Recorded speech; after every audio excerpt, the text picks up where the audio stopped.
Good morning, good morning, good morning. Welcome to another week of National Action Network Live. My name is Nancy Darlene Crawford, and I am your host for this morning's broadcast. Our keynote speaker today will be none other than our president and founder, the Reverend Dr. Al Sharpton. We welcome all of you who have joined us today live here in the House of Justice Sanctuary, located at 6 Hancock Place between West 124th Street and Morningside Avenue in the village of Harlem. We welcome those also watching us via live stream and on our social media platforms and our website at www.nationalactionnetwork.net. Today, we will hear reports on the action NAN is taking and are joined by chapters from across the country and right here in our New York City chapter, bringing to you how you can get involved and get into the action with NAN now. Also during our Saturday Actions Rally, we have a segment here called What's on Your Mind. We invite you to email us at NAN whatsonyourmind@gmail.com or call us live at 877-626-4651 and share with us a brief account of what issues are concerning you most that you want the broader community to be aware of. We invite you to call us, email us, what's on your mind today. The NAN Youth Huddle Experience will resume on Monday, July 27th. Join the National Action Network's Youth Huddle New York City here at the House of Justice Auditorium, located at 6 Hancock Place in the village of Harlem. Tune in to MS Now's Politics Nation with Al Sharpton every Saturday and Sunday at 5 p.m. Eastern Time, live on MS Now. Here are some announcements to keep you in the know. Honoring Nolan Wells. Family, friends, and the community gathered for the funeral for Nolan Xavier Wells this week. As many questions surrounding his untimely death remain unanswered, Nolan Wells was honored and remembered for the remarkable young man that he was. Reverend Sharpton delivered a powerful and stirring eulogy and led a prayer for the family and loved ones, while attorney Ben Crump delivered the call for justice. Following Reverend Sharpton's announcement of a $50,000 reward, Tyler Perry pledged an additional matching $50,000 reward. Perry also funded the funeral for Nolan. NFL Hall of Famer Terrell Owens said he would add $25,000 to the reward, bringing the total to $125,000. Colin Kaepernick also funded the private second autopsy. During Nolan Wells' funeral services, attorney Ben Crump led a powerful chant that echoed throughout the sanctuary. Nolan's life matters. Nolan's life matters. That cry was more than a chant. It was a declaration that Nolan's life was valued. His family deserves answers and justice, and it cannot be delayed. His mother shared heartbreaking and moving words. Both Christine and Elmore shared touching words that only parents could articulate.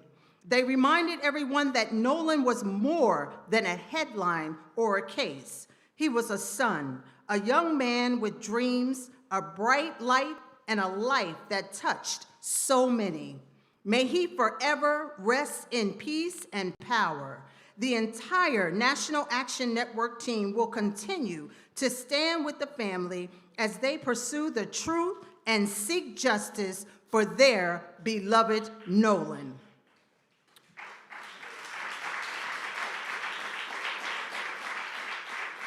Progressive National Baptist Convention. Reverend Sharpton was in the nation's capital this week for the 65th annual session of the Progressive National Baptist Convention, where he served as a keynote speaker for the Social Justice Hour.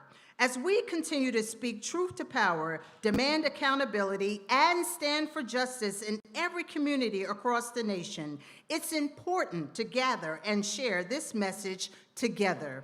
The Progressive National Convention took place at the Omni Shoreman Hotel in Washington, D.C. this week. The Social Justice Commission's priorities include racial justice, public education equality, economical justice, economic reparation, and criminal justice reform. Reverend Sharpton was honored to keynote this year's address at a time when our rights, our vote, and our future are under attack. We must continue to organize, mobilize, and stand in unison for justice. Politics Nation is the place to be, as he does each and every stories, issues impacting our communities, and keen analysis you can count on. Various expert, elected officials, and prominent individuals appeared on Politics Nation on MS Now with Reverend Sharpton as they broke it all down and helped inform viewers on what they need to know. Penny Brown Reynolds, nominee for Secretary of State, joined the show to discuss how the head of DHS is threatening state election leaders.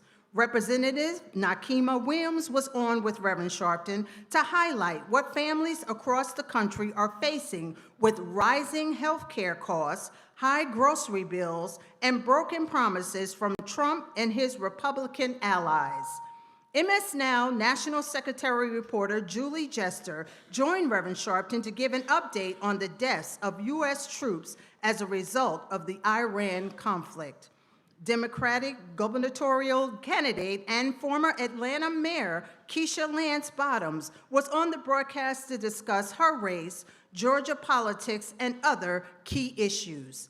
These were just some of the guests and topics on Politics Nation last weekend. Be sure to tune in to MS Now this weekend, every Saturday and Sunday at 5 o'clock p.m. Eastern Time to catch all of the week's news and analysis that matters.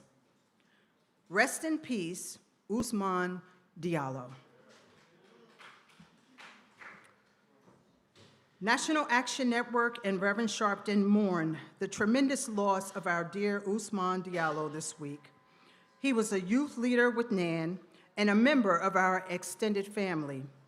Ousmane was only 24 years old when his life was so abruptly cut short.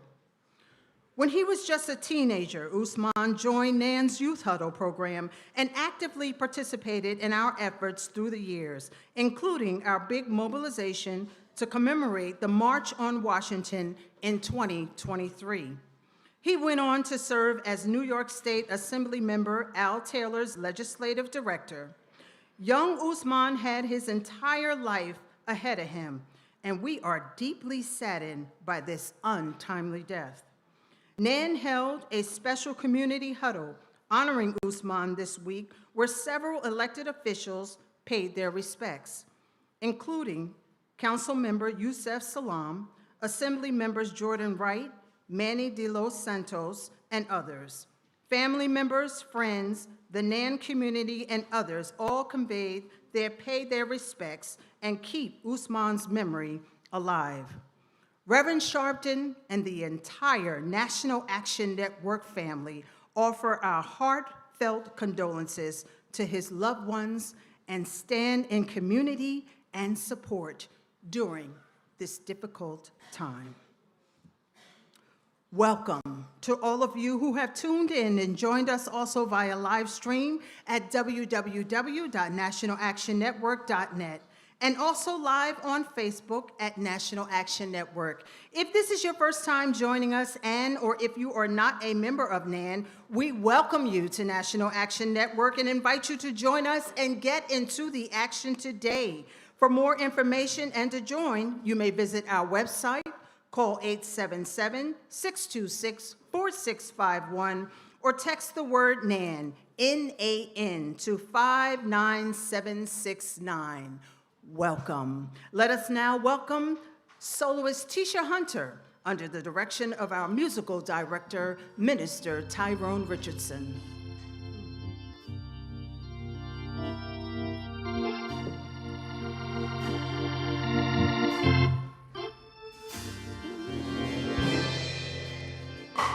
Because the Lord is my shepherd, everything I need. He lets me rest in the meadow's grass, and he leads me beside the quiet stream. He restores my failing hand, and he helps me do what honors him the most. That's why I'm saved. That's why I'm saved. That's why I'm saved.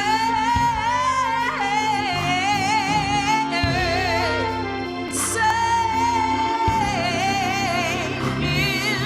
in his arms.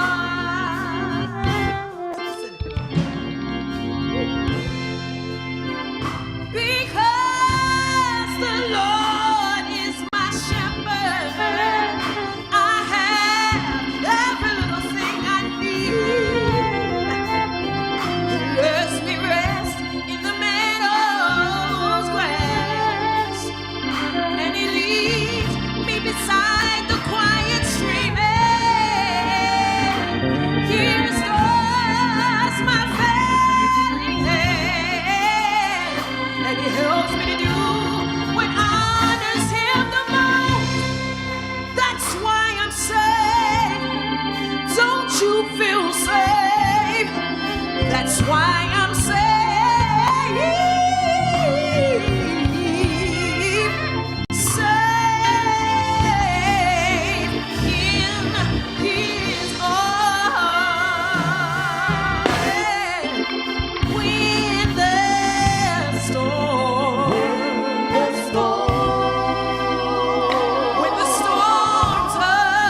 Easter Hunter under the direction of our musical director, Minister Tyrone Richardson. Well, it is Saturday, and we do have a line formed here, the House of Justice Sanctuary, because our liaison, special liaison to our president and founder, Reverend Stephen Marshall, wants to know what's on your mind. If you're grateful that God saved you, can you put your hands together? I said if you're grateful that God saved you, put your hands together. Welcome to the National Action Network. Give yourselves a big hand for being here today. We have a lot to do, so I won't talk long, and I'll ask all of you that are on the line to keep your comments brief today. We want to get everybody in and respect the time. Can we do that? Please step up, tell us your name and what's on your mind. Good morning. This is Dr. Jesse Fields, Harlem Community Doctor. Thank you. I'm really very proud and honored to be here. What's on my mind is health and how health is tied to all parts of life and all are inseparable. So I'm a primary care doctor here in the Harlem community, and I'm creating our mental health workshops around the city and beyond. And working with the National Action Network Health and Wellness Committee, I'm very eager to bring the workshops here. And the chair of the Health Committee, Sister Harper, she's traveling, but she'll be back soon. And I'm happy to have with me today a student who did a summer internship at our practice here in Harlem, Pearl Obeng Sefa, and she will be starting medical school next month at the University of Massachusetts. Please stand. Pearl, we wish you great success, and we know that you will have a big positive impact on the lives of many communities and many people. So thank you. Thank you for being here with me today. I have a few lines from a African-American poet, Frederick Joseph, whose poetry we often use in creating our mental health workshops. Notes from therapy. Begin in your life's timid daybreak, or begin in the twilight of your years, unrestrained, untamed by the leash of time. Each breath, each moment, a fresh parchment. Write, rewrite, write, rewrite, even if the ink runs dry. Let it startle you. Become a sunburst in a winter sky. Become raindrops, tracing veins of a leaf, or unexpected ballads in city noise. Thank you. Thank you. Please step up quickly, and tell us your name, where you're from, and what's on your mind. Good morning, everyone. I'm Evangelist Ramsey from Brooklyn, giving honor to God, who is the head of my life, and to the founding president, Reverend Al Sharpton, to my senior pastor, Dr. Peter Barnaby, and Kingdom Life Ministries International in Brooklyn. Truly, this is the day the Lord has made, and I will rejoice and be glad in it. I just wanted to thank everyone that came out on Thursday for DEI. DEI, you all know, is for diversity, equity, and inclusion. We were covered our 130th week. Give yourselves a hand. Give yourselves a hand. Yes, it takes strength. It takes energy to come out every week. But we just thank God for what God is doing, because we know this is a good fight. And we know that if we continue to stand up for what's right, that God will be on our side. Amen. Because the Lord is our shepherd, and we shall not want. And even though we walk through the valley of shadow of death, we will fear no evil, because there's no justice, there's no peace. No justice, no justice. God bless you. Thank you. Please, quickly, step up, tell us your name and what's on your mind. Good morning, Minister Marshall. My name is Rodney Jones. Good morning, Nan family. My name is Rodney Jones from Queensbridge, New York City. What's on my mind is Black history is American history. African-American music is a broad term covering a diverse range of musical genres, largely developed by African-Americans and their culture. Its origins lie in musical forms that developed as a result of the enslavement of African-Americans prior to the American Civil War. It has been said that every genre that is born from America has black roots. White slave owners subjugated their slaves physically, mentally, and spiritually through brutal and demeaning acts with whipping and death. Some white Americans consider African Americans separate and unequal for centuries, going to extraordinary lengths to keep them oppressed. African American slaves created a distinctive type of music that played an important role in the era of the enslavement. Slave songs, commonly known as work songs, were used to combat the harshness of the physical labor. Word songs were also used to communicate with other slaves without the slave owner hearing. The song "Wade in the Water" was sung by slaves to warn others trying to leave to use the water to obscure their trail. Following the Civil War, African Americans employed playing European music in military bands, developed a new style called ragtime that gradually evolved into jazz. Jazz incorporates sophisticated polyrhythmic structure of dance and folk music of the people from Western and Sub-Saharan Africa. These musical forms had wide-ranging influence on the development of music within the United States and around the world during the 20th century. Black history is American history. Thank you. Thank you. Please step up quickly. Tell us your name and what's on your mind. Good morning, Action Network. God bless you. Good morning. My name is Reverend Crystal Parrish, and today I just want to give all glory and honor and praise to the Lord Jesus Christ. Thanks be to God who's given us the victory through Jesus Christ our Lord of 1 Corinthians 15:57. I just want to share a quote from Reverend Jesse Jackson. If my mind can conceive it, my heart can believe it, and I know I can achieve it. Yesterday I had supported and protested alongside with the attorneys from the National Defenders Services.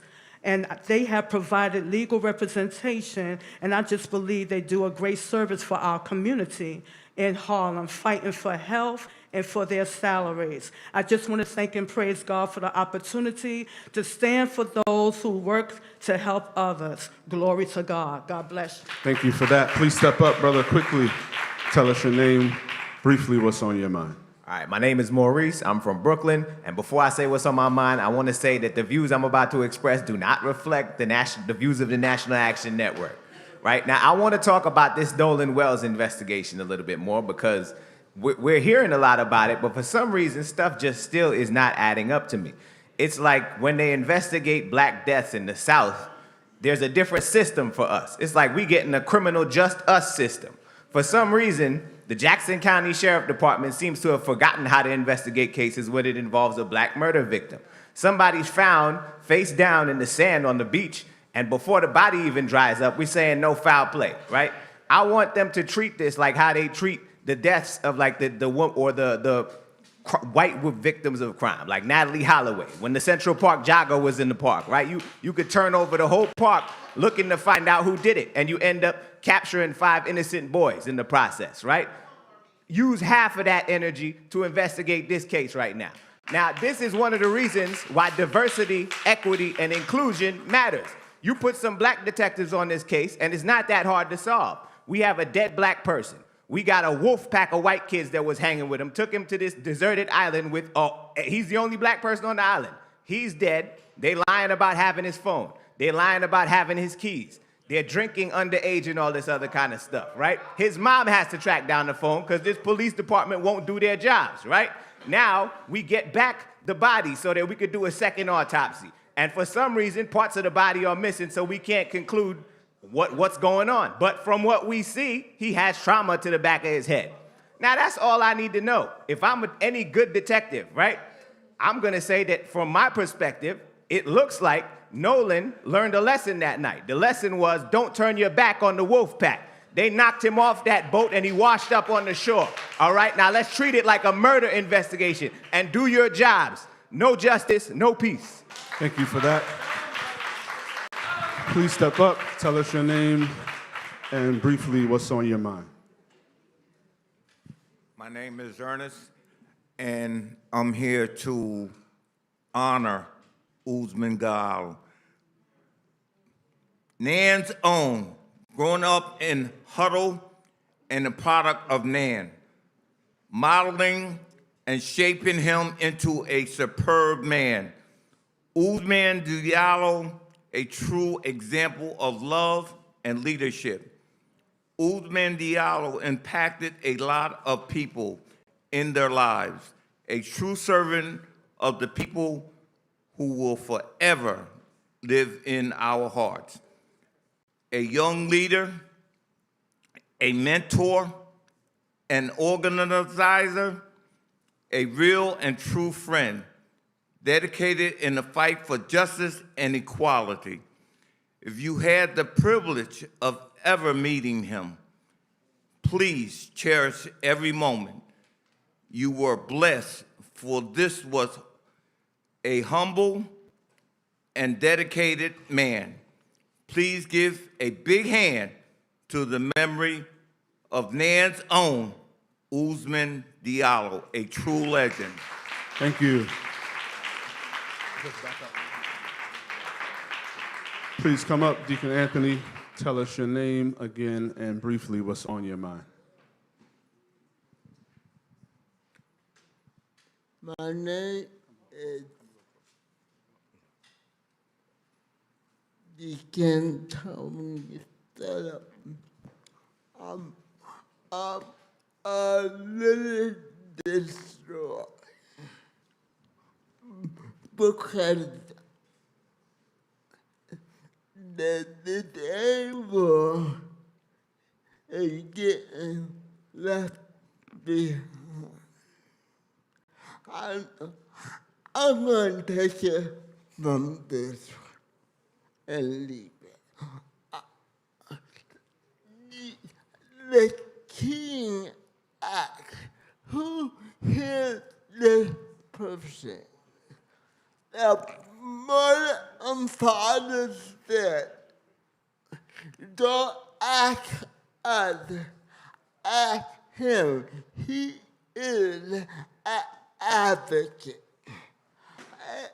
And he was able to speak for himself. You know, I get tired of people who is supposed to be working for the disabled and they don't want to take the time to learn how to listen. Yeah, I have a speech problem, but if you would say, okay, brothers, slow down and let me understand you, I can help you. But no, people get upset. People, let me tell you something. I grew up like this. You are coming to the age, and your body is gonna wear down. Thank you, Deacon Anthony.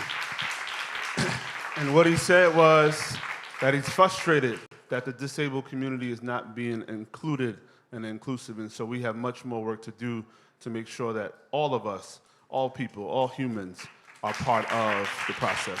Please, briefly, tell us your name and what's on your mind. Good day, everybody, and God bless everybody. My name is Sister Reverend Word. I'm from heaven, born in Harlem. I'm a National Action Network lifetime member, and I'm a Jesus Christian. Of course, what's on my mind is Bible scripture. In particular, today, what's on my mind are the two greatest commandments, which is love God with all your heart, your mind, your soul, your body, and your strength, and to love your neighbor as you love yourself. Now, I'm going to focus on the second one, love your neighbor as you love yourself, which is also included self-respect. It's very important. Now, respect varies among people, but when we deal with the professionalism of self-respect, there's no ifs, ands, or buts, or confusion about what that really represents. Professional self-respect is always correct. You understand rules, policies, and procedures. Must abide by them.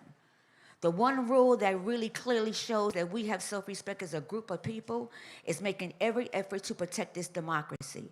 So professionally, to show self-respect, we have to vote. It's very, very important. It's a serious representation of self-love and self-respect. So we have an opportunity to really show that we love ourselves, like we would love somebody else who we want them to also have freedom. We want freedom too. They're entitled. Let's vote and do what we're supposed to do to keep this democracy. God bless you and good day. Thank you. We have 2 minutes left, 1 minute each. Tell us your name briefly. My name is Daryl Carter. I'm visiting here from Hawaii. I came to talk to you today about the march on Washington. 50 years ago, and when I was about 10 years old, we started marching. Reverend Sharpton never has stopped marching. He's never stopped being an activist. So with that, I'm going to say this.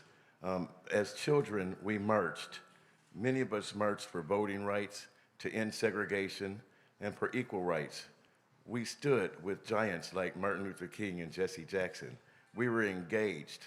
We made our voices heard. Yet as we marched for our rights, the shadows of history stretched long, obscuring other profound injustices. The military annexation of Hawaii, the stolen lands of the South Pacific, and the ongoing colonization of Puerto Rico and Alaska, these were and remain crimes against humanity. Today, we gather on sacred ground. This ground itself is stolen. 10 seconds. Anyway, I just want to let you know that I'm here to volunteer to the National Action Network for this whole month to bring forth a very successful march of all denominations and races of people. I'm calling you out. Call 5 relatives, call 5 friends, and have them call the National Action Network and get in touch for a successful march. Thank you so much.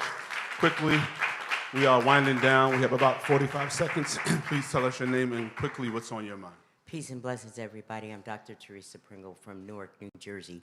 And I guess I have to give the disclaimer that these are not the views of National Action Network, but an empowerment statement.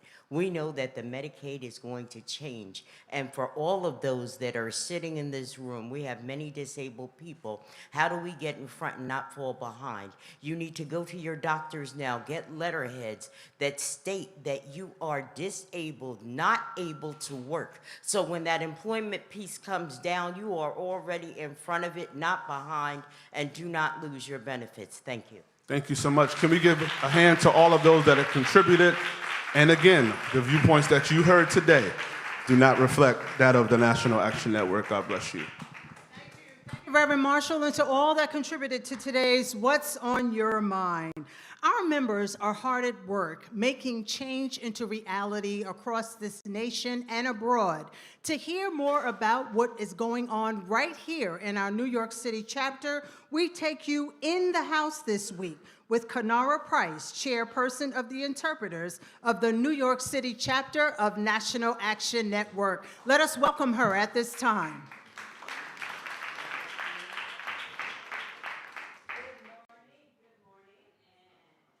Good morning. Again, my name is Kanara Price. Thank you, Ms. Crawford. And I'm proud to bring you greetings on behalf of the House of Justice Deaf Club here at the National Action Network. Now, I'd like to begin by asking you to just imagine some things. Imagine calling 911 during an emergency, but the person on the other end cannot understand you or doesn't have the system in place for texting. Imagine sitting in a hospital where doctors are discussing your care without providing a qualified interpreter. Or imagine being stopped by law enforcement and being unable to hear verbal commands, creating confusion that could quickly escalate to something very dangerous. Now, these aren't imaginary situations. They have actually happened to deaf members, especially right here in New York City. Now, one of the most heartbreaking examples was Daniel Harris. He was only 29 years old, a deaf man who was fatally shot during a traffic stop after he did not respond to the officer's verbal commands because he could not hear them. His story reminds us that that accessibility is not simply about convenience. Sometimes, and a lot of times, it's about safety. It's about life itself. And so that's why it is important to have organizations like this, National Action Network. Our rights that are written into law don't automatically become reality. People need advocates. They need information. They need community. They need a place where they know that they are not alone. So we have the House of Justice Deaf Club. This Deaf Club is much more than a social gathering. It's where you learn your rights. It's where information is shared in accessible ways. It's where leaders are developed, and it's where people are empowered to participate fully in their communities. Now, this year, one of our major priorities, which is one every year, is civic engagement. We have been hosting workshops to help deaf and hard of hearing community members better understand voting processes and the importance of participating in every single election. We've also been taking voter registration directly to the community. At Juneteenth recently, we were with other communities, and we're meeting people where they are and helping eligible deaf and hard of hearing individuals register to vote. There are so many in the deaf community that are not registered to vote. So our goal is to register 200 deaf or hard of hearing voters before this year's midterm election, and we want to get to 500 across the country by the end of 2027. Because you see, every voice matters, every vote matters, and every citizen deserves the opportunity to participate, right?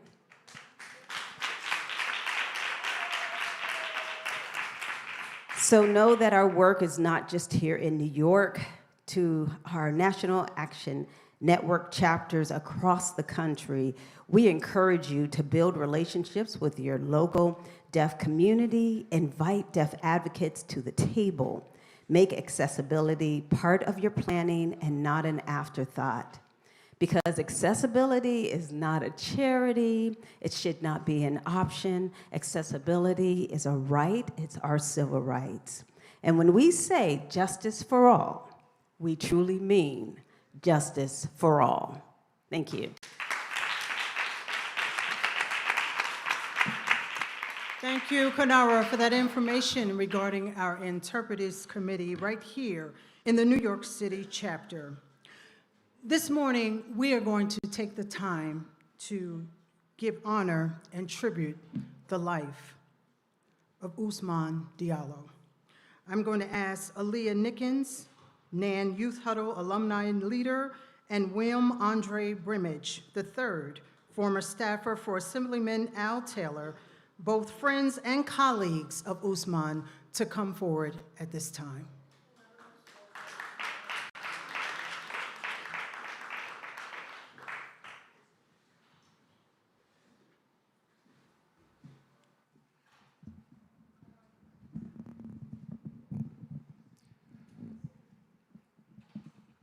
Good morning. Well, first and foremost, I actually had no idea what this huddle or what this particular morning would even look like. I had no idea that y'all would take me to church. And it's funny that we're here celebrating the life of a young man that lived a different lifestyle than a lot of people. Ousmane Diallo was somebody I got a chance to meet last year working at Assemblyman Al Taylor's office. And it's very interesting that in a short amount of time, he had a major impact on my life. So much so that he went from being a coworker and a person that I spent nights in hotels with and hours back and forth going up to Albany on the train to do legislative work. But he became a brother. He became a friend. He became somebody I spoke to very regularly. I even wore these colors today because he was a Spurs fan.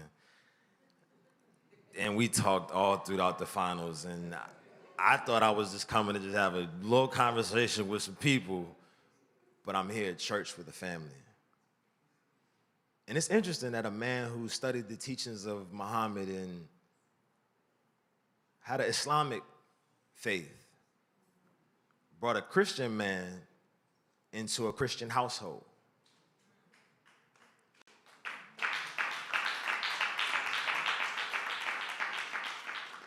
But interestingly enough, this Christian man is a licensed minister.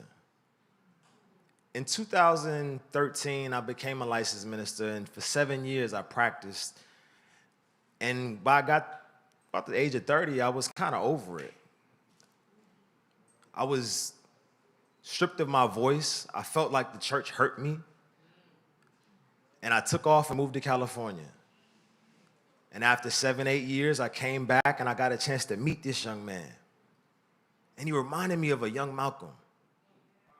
He reminded me of somebody that was willing to be a gentle giant, but also do the work. And here I am, a person that grew up always trying to follow in the footsteps of a Martin, of a Reverend Al, of a Dr. A. Lincoln James, who is my father in the ministry. I've heard about these giants and these people, and I saw one on a daily basis. And I'll close with this. When I think about this young man, it reminds me of something that the Reverend just said earlier. Yes, I knew a man named Ousmane Diallo, but I also knew a man that taught us the greatest commandment. Love the Lord thy God with all thy heart, thy mind, thy soul, thy strength, and love thy neighbor as thyself. The Romans went on to ask that man, they said, who is thy neighbor? And then that man goes on to tell this amazing story about a Jewish man that was on his way to Jericho from Jerusalem. And he got beaten and robbed by some thieves. And a Jewish priest saw that man, walk right past him. A temple assistant saw that man, walk right past him. But it was a man of a different religion, a man of a different race, different color. He saw that man and he bandaged that man's wounds and he poured oil and he helped that man. And he showed that man love and grace. He took that man and put him on a donkey. He took that man and put him in a hotel. He paid for the hotel, and he went on and said, I'll be back to pay more if there's any other charges. The man I'm talking about is a man named Christ. Christ looked at them and he said, that is your neighbor.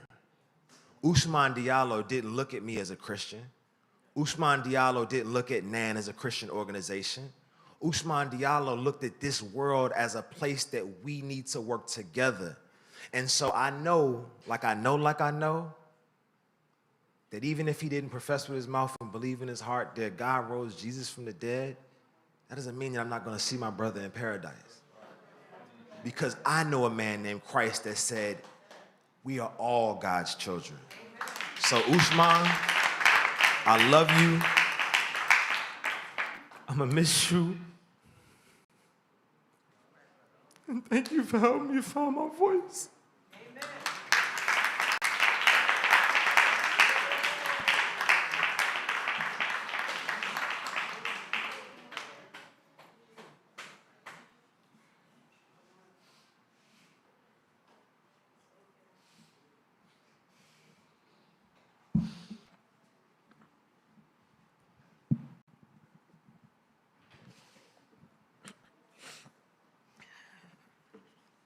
Good morning.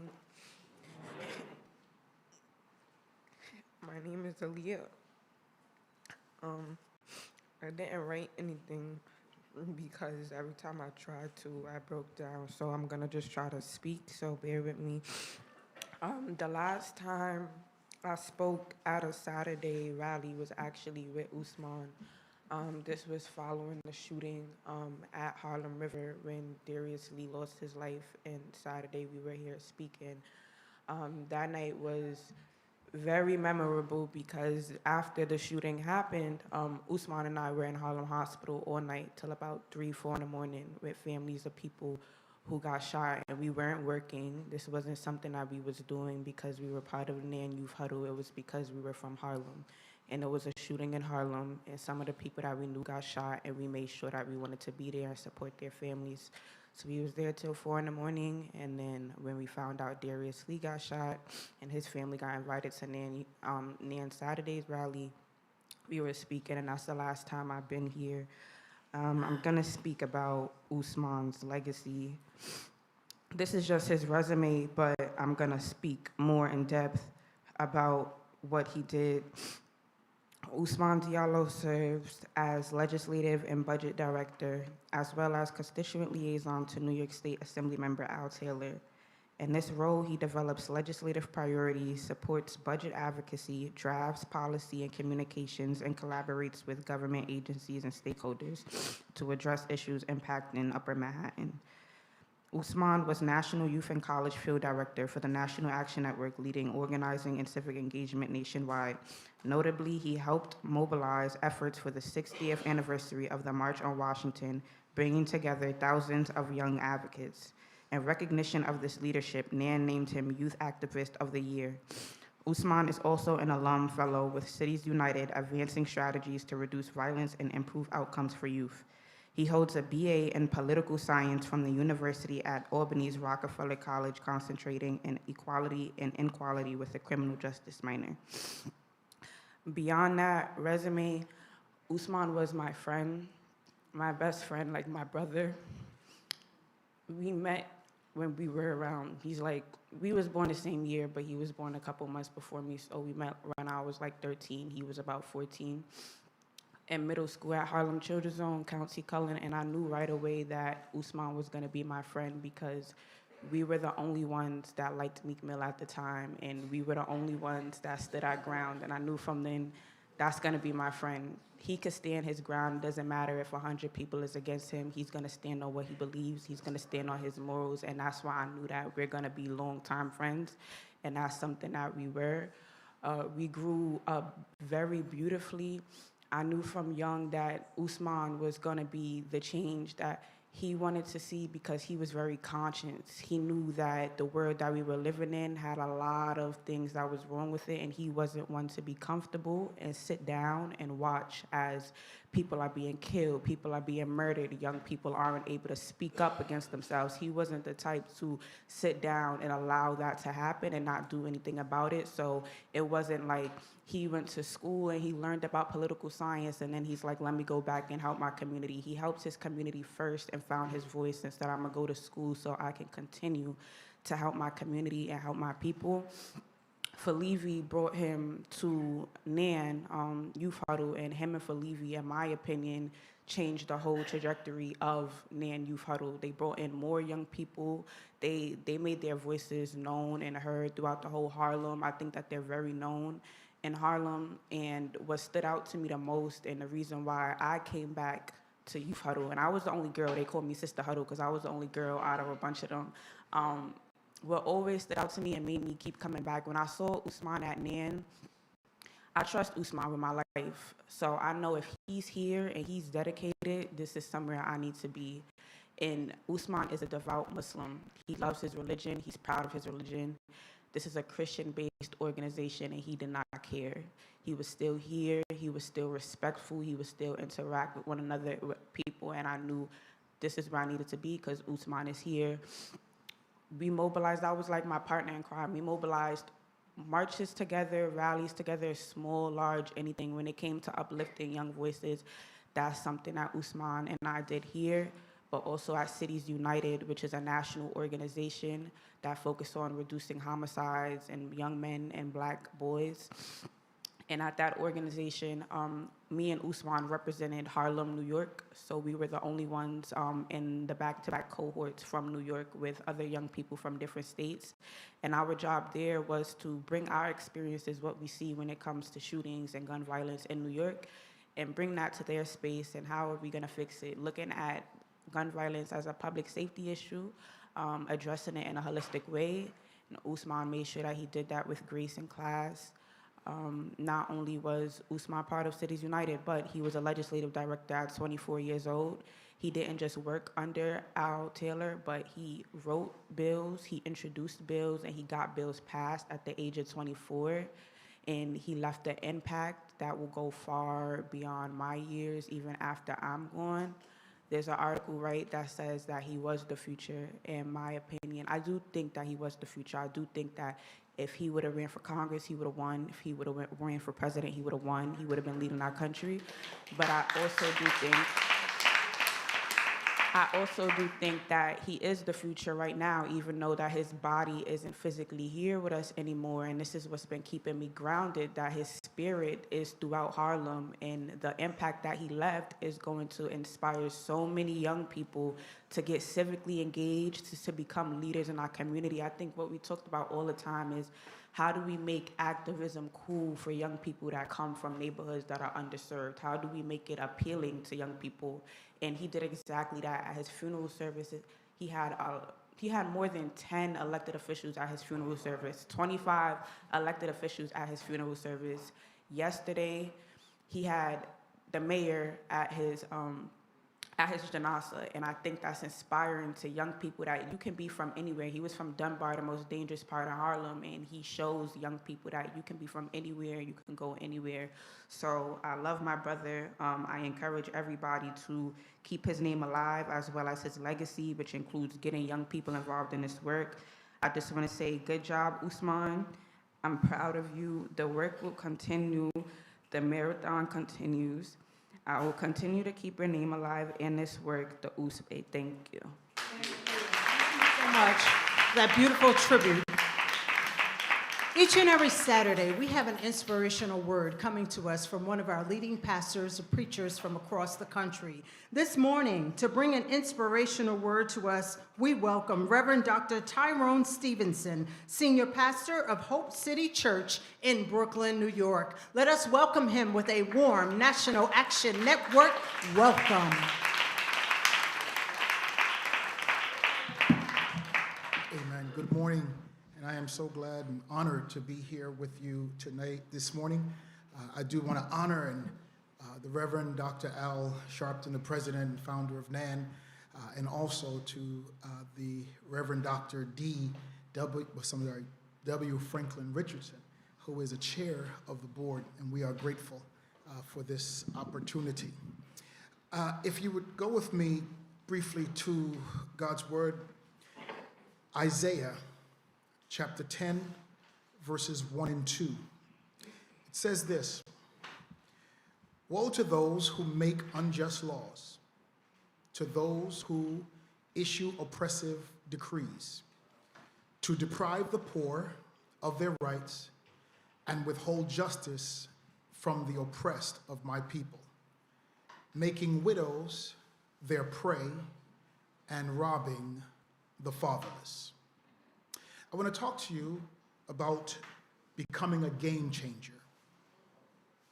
In 1960s, the UCLA had a 7'2" center by the name of Lou Alcindor. The world would later come to know him as Kareem Abdul-Jabbar. He was so unstoppable above the rim that the NCAA banned dunking in college basketball for 10 years. I want you to think about what I just said. When they could not stop the player, they changed the rules of the game. Tell somebody they changed the rules. Well, that's not just basketball history, that is our history here in America.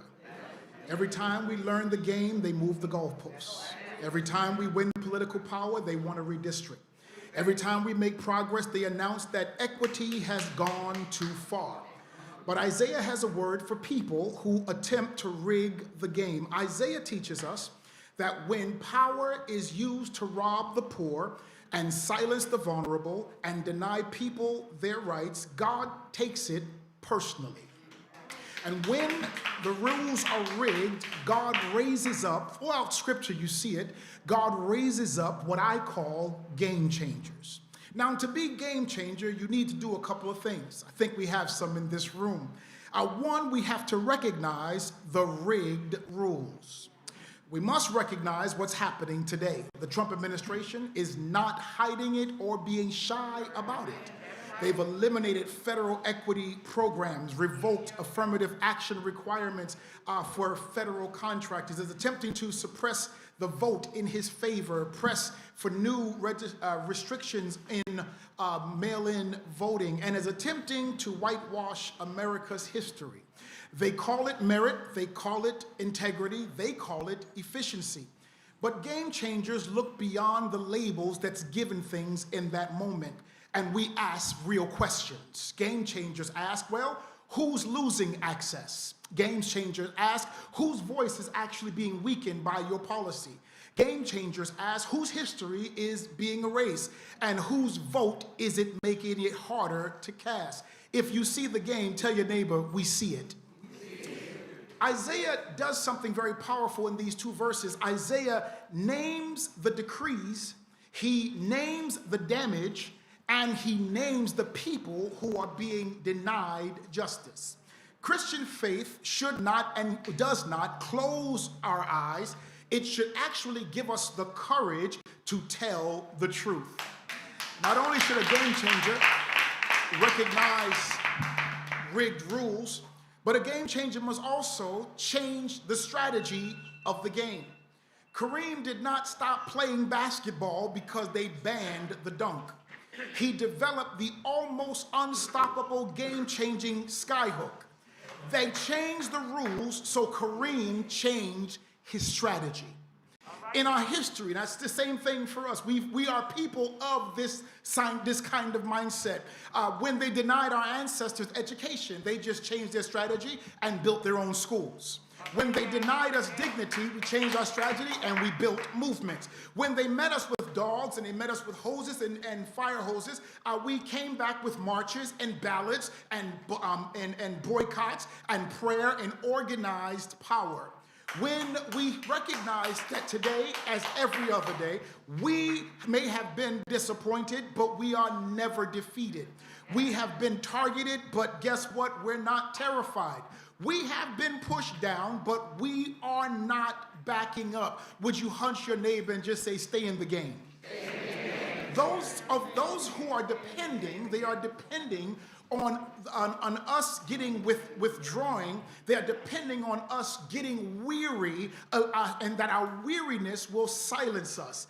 But they have continued to understand that our struggle for simple equality can be understood as a centuries-long dark night of the soul, not just for us, but for the nation as well. And we will stay in the game until moral clarity is restored and justice breaks through into a dawn of true equality. Last thing is, we've got to recognize that we need to reclaim the game, not just stay in it, but now we must reclaim it. Yes, we're fighting to take back the House and the Senate, but the vision of our nation, of our people, is greater than just party control.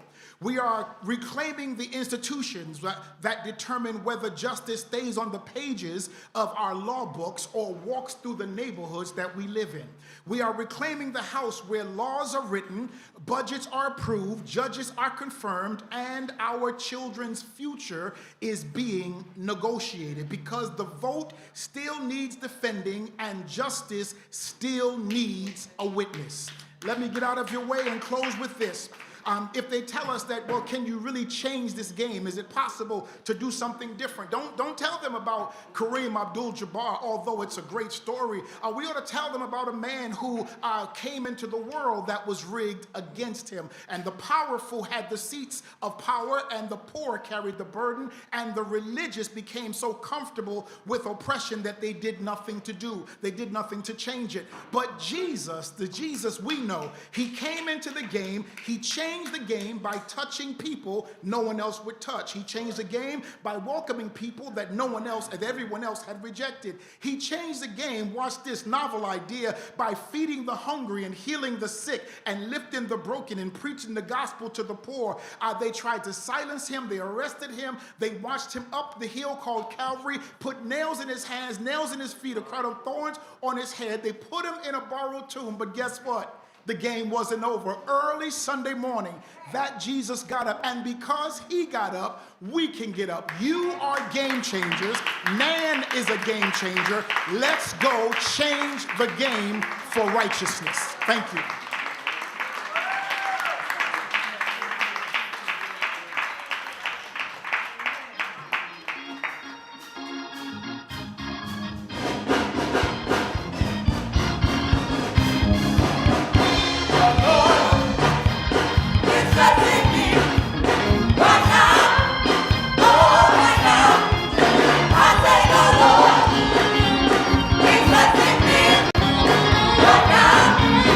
Oh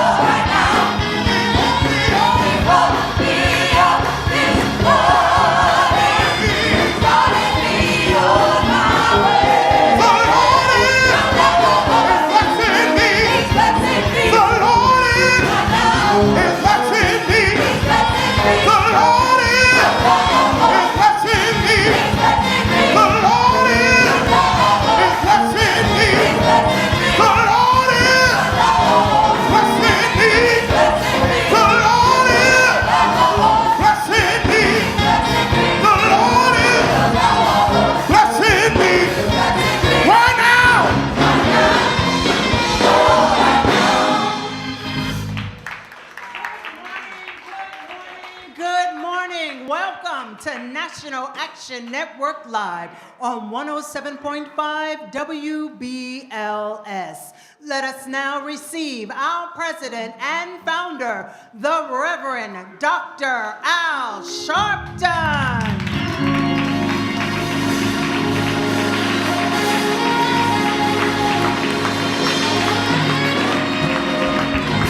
No justice. No peace. No justice. No peace. No justice. No peace. No justice. No peace. What do we want? Justice. What do we want? Justice. What do we want? Justice. When do we want it? Now. When do we want it? Now. When do we want it? Now. When do we want it? Now. Shake hands with the person next to you. Tell them you love them. Never give up.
In 1977, I was about 23, 24 years old, and I'd gotten to know Muhammad Ali. He was in New York to defend his title at Madison Square Garden. It would be his last title fight at the Garden. And he said to me, he said, Sharpton, you starting to jog or something? I said, yeah. I went through ups and downs. He said, well, I'm going to jog and work out in the morning. Why don't you go with me? I met him and his entourage about 4 in the morning, took the New Lodge train from Brownsville and got downtown, stayed at Statler Hilton. We got in the cars and went to Central Park. And he going to run around the reservoir. He had on his jogging outfit, had on his workout fit, and his heavy boots. And he put Abilene cream on. Made him sweat. He said he wanted to sweat, so I put on Abilene cream. and I had on my sweatsuit. And he had his trainer in a golf cart next to him. And he said, all right, let's go, and he started. And I got about a minute and a half in. He told the guy he wanted to do 23 minutes. I did about 2 minutes. And then I got in the golf cart with the trainer.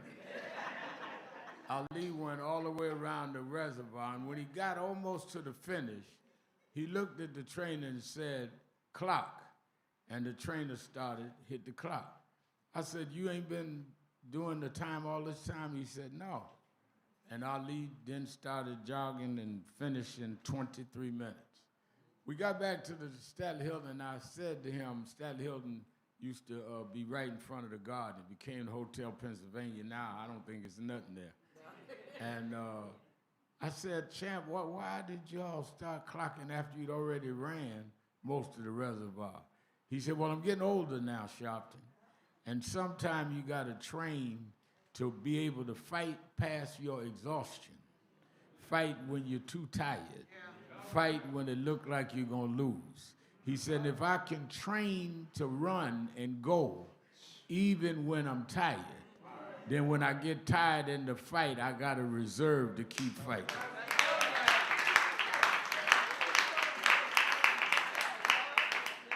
He fought Ernest Shavers that next night, and it was his last fight there, 15 rounds.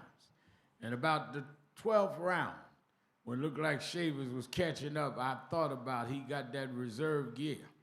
And he did them last 3 rounds and won the fight. I'm talking to somebody watching us and somebody listening on the radio that don't give up the fight. You may be behind in the last couple of rounds, but if you hold on and reach in for your reserve, think about what God already brought you through. If he done it before, he can do it again, and your change will come. Your change will come. Your change. Don't you give up. Your change. I know it will. Your change. Change will.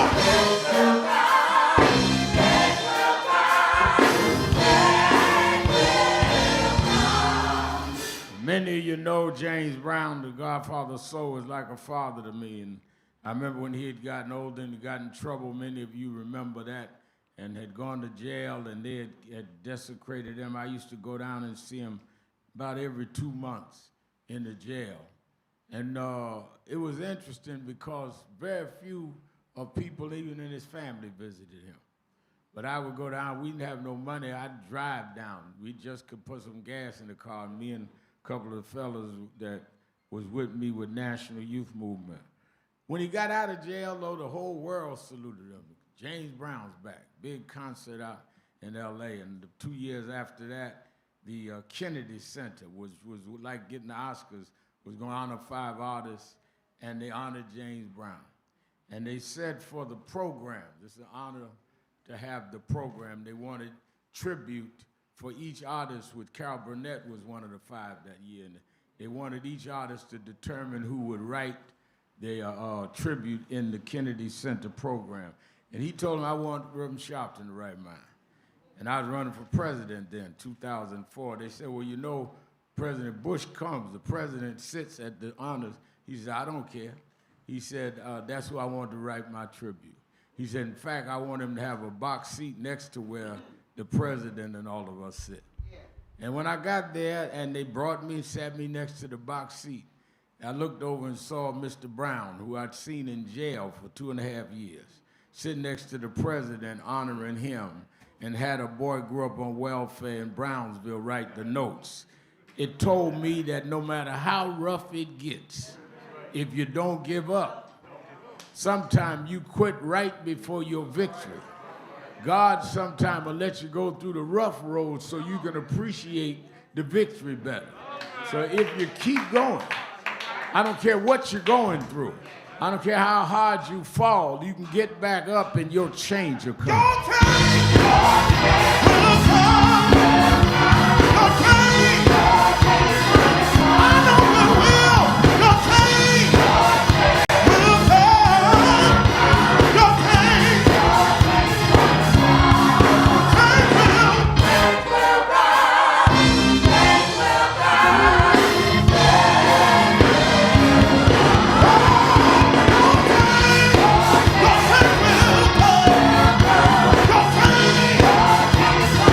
Just keep the faith.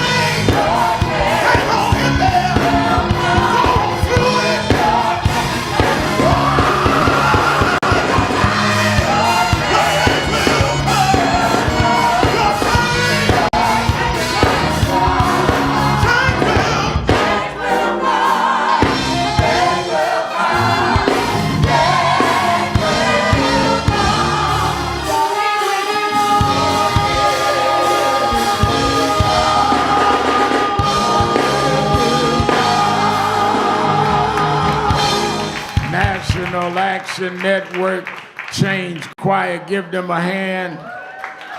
Give them a big hand. Certainly we're happy to be with you another Saturday morning for the Saturday Action Rally. For you that are here live at the House of Justice, 6 Hanson Place in the village of Harlem.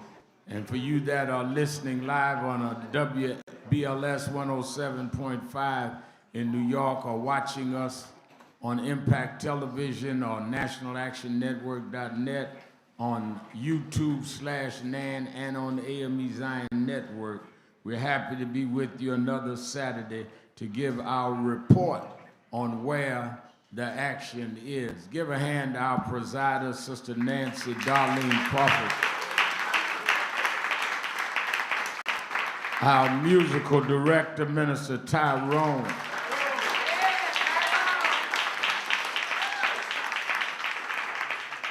And I give a hand to our band, Carlin Raymond and Guy Jenkins. Malcolm Seal in the house. He got on his shades and cap hat, all right. Looking right jazzy. You know, we're going to have jazz night here downstairs when we finish. He right jazzy this morning. And I want to say, let me say, I said every week, you know, this, we don't just call this National Action Network. It is national. We got over 130 active chapters. And every week we have a chapter that is going to collectively watch the rally, even though they can watch it at home on YouTube. This week, our chapter in Los Angeles, California, it's about 6:37 in the morning there. But a few of them have come together, and Reverend Oliver Bowie is at the Bellevue Community Church. Good morning.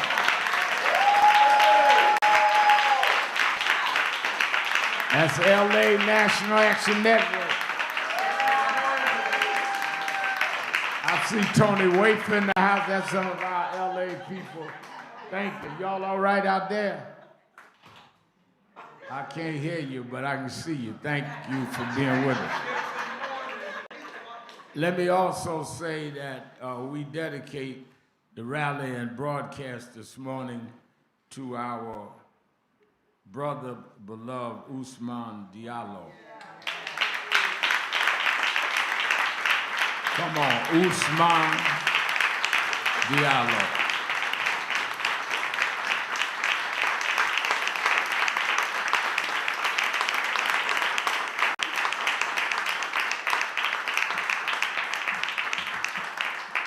This young man joined a huddle working with Ashley and Dominique for some time. He was a very smart, committed young man. I can't remember anything that we did he wasn't there for.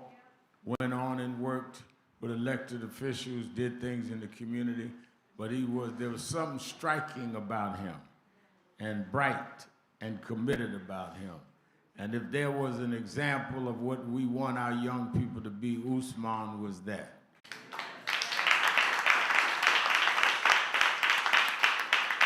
And we certainly give our condolences to his family. He was 24 years old.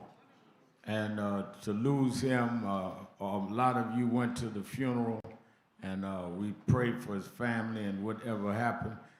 In fact, it was after the rally last Saturday, and we were upstairs in meetings, that someone came and Dominique told us that he had been killed, and how the circumstances, they'll investigate. Ashley couldn't believe it. I don't think Ashley believed it until a day or two later. So I'm halfway with Ashley. I believe somebody's gonna call and say it was a mistake. But I want to dedicate the memory to Ousmane Diallo. And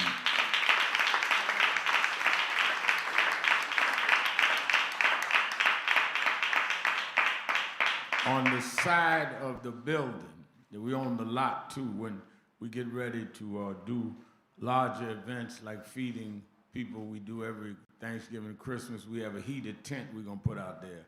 But on the front side, we're gonna have a garden that I'm gonna name the Michael Hardy Memorial Garden.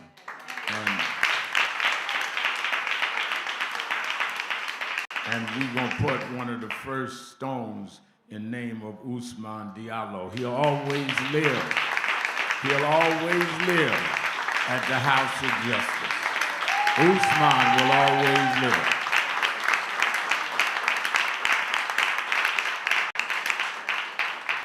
Let me thank our inspirational speaker, Reverend Dr. Tyrone Stevenson. Give him a hand. I was riding out, going out East New York area and saw these people lined up going to church. And then I went again. And I called Stephen. I said, who is this guy drawing all these people out in East New York? And he said, no, he's got a great ministry and he is conscious as well. I said, well, you need to get him up to the House of Justice, let him do it on the air. And we're honored that he came, give him a big, he gave us a good word. He gave us a good word. He not only play the game, learn how to learn the game. A lot of y'all get in stuff and don't know how to deal with the mechanics of what to do.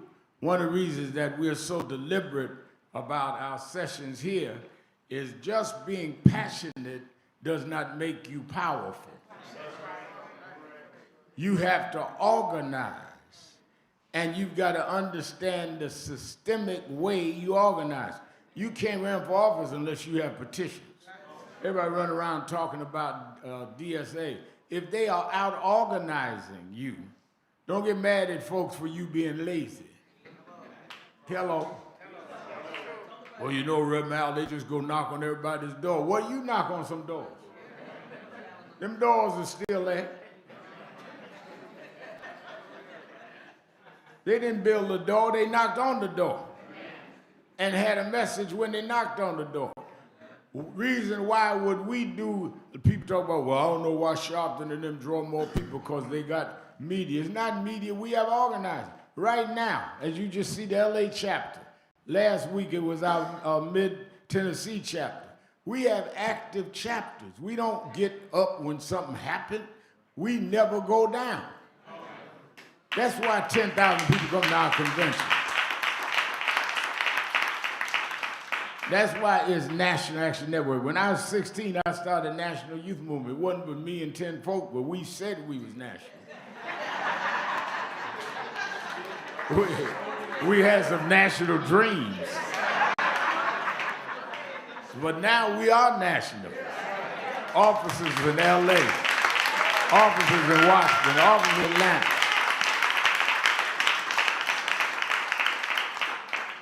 And I want to say, in saying that, we are really mobilizing for the march. Let me say what I said about media.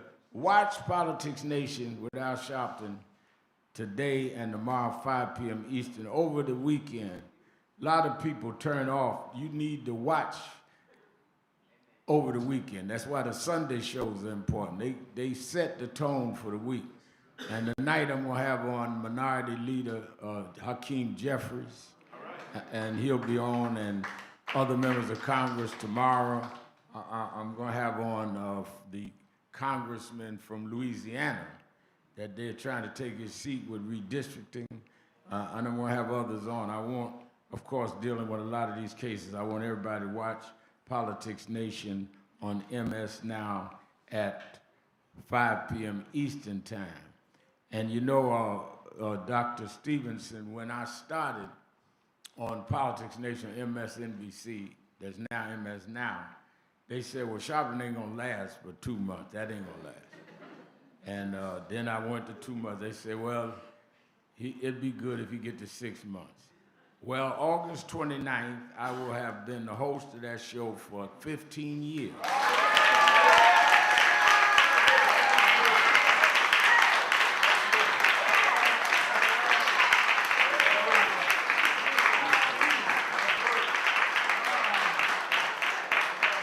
And not only have we done it, we did it and kept the network going and kept fighting issues. We fought Trayvon. We fought all the way through Ferguson, Michael Brown, all of them. I never stopped marching, never stopped organizing, maybe missed maybe 2 out of a year Saturday rallies. You know, some of y'all say, oh, he ain't coming to the rallies no more, he on TV. I've been at the rallies every Saturday.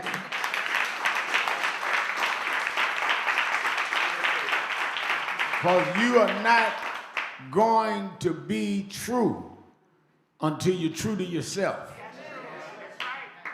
And I wasn't born on TV. I was born Church of God in Christ preaching as a boy preaching. I made a commitment that if God raised me up, I would stand up. And I'm not going to bow down.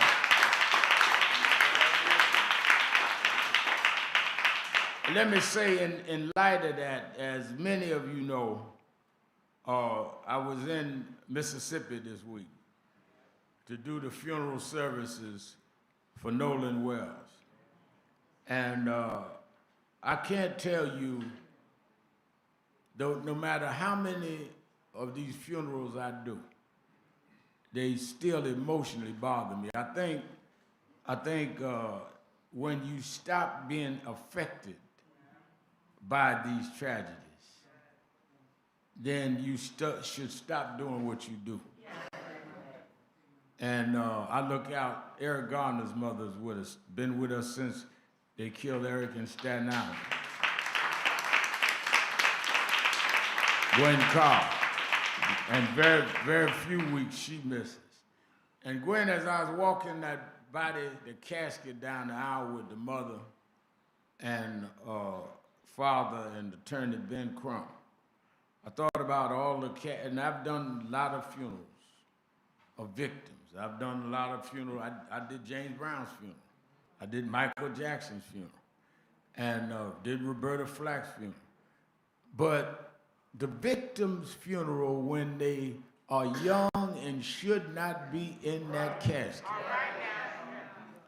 is more important to me than all of the attacks and all of the questions the media and others may raise. This boy, 18 years old, should not be dead. And they could call me all the names. I understand the governor of Mississippi came out yesterday saying that Ben Crump and Al Sharpton just stoking the flames for personal gain. Well, I don't know what we gain out of going to Mississippi.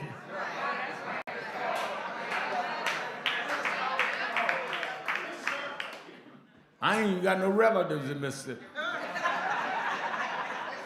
And you know, they always come with this craziness, and they did it to Dr. King and others far greater than me, that is, oh, they must be got some money. So I told them, I said, first of all, we have paid for many of the funerals, including Eric's. We paid for Eric Garner's funeral.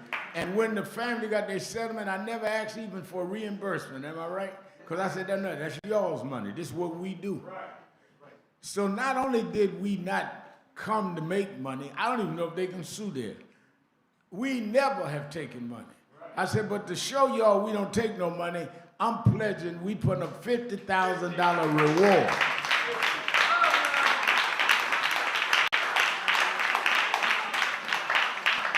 We put up a $50,000 reward to anybody that gives evidence that leads to an arrest and trial and conviction on what happened to Nolan Wells. And before I could sit down from doing the eulogy, Tyler Perry, who had already paid for the funeral, we didn't have to pay for this, texted me and said, I'm gonna match your $50. Terrell Owens, T.O., was in the audience. He said, I'm putting up $25.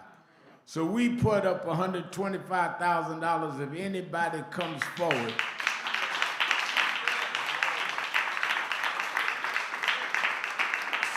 So since the governor of Mississippi got such much mouth, why don't you put up and match our reward?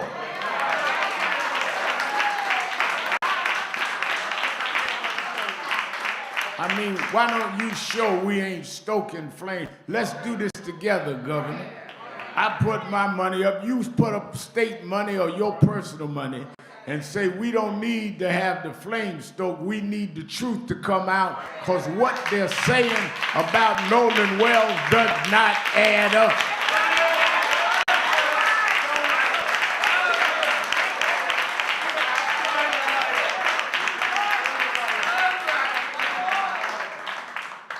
Nobody can explain to me how 4 guys go out to Horn Island in a boat, 3 white, 1 black, and the 3 come back with a story. One saying that, well, he told us he was staying there with some girl. Another girl said, I saw him on the boat. Then they have his cell phone and his car keys, and never turned that in till it was hunted down when his mother, Nolan's mother, tracked it to the boy's house. Something don't add up. And all we're not saying is racism, but you can't say it's not racism. Let's find out what happened, but we already know Nolan should not be dead.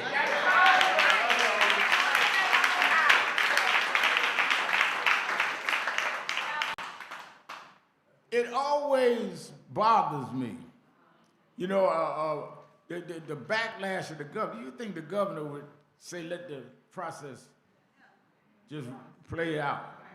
But he got to attack us for coming. And I didn't say nothing yesterday when I saw it. I saved some stuff for y'all on Saturday morning. I remember my maternal grandmother lived in Abbeville, Alabama. And we used to, in those days, blacks didn't fly too much. And I was about 5, 6, 7 years old. We used to drive down to Alabama. This was when my father was still there, had a brand new Cadillac. Then we drive over to Florida to his folk. And I remember we were in Alabama, and one day my grandmother said, you see those pens, that pen there, hogs and pigs? You come from Brooklyn, you was born up north, your mama from down here, you don't know nothing about that. I said, no, I don't, Grandma. She said, well, I'll tell you one thing. She said, you see that pen of hogs and pigs? I said, yes, ma'am. She said, you see those bricks? I said, yeah. She said, if you throw a brick in a pile of hogs, the one that hollers is the one you hit. There's too much hollering going on in Mississippi, trying to calm this down. So we must have hit the right hog.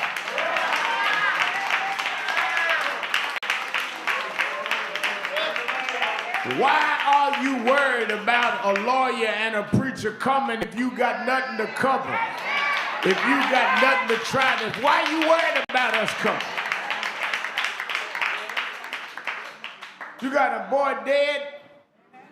You got a country saying what happened. And all you worried about is I came down there. Well, all I'm going to do is do it again.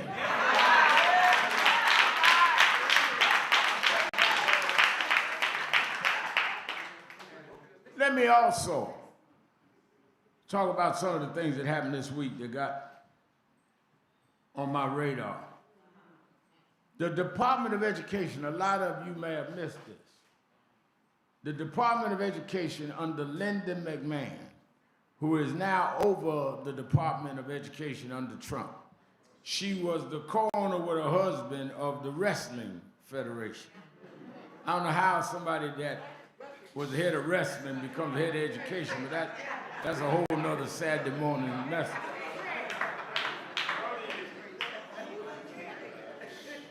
She this week ended the Civil Rights Division of the Department of Education, saying that we are no longer going to have a Civil Rights Division.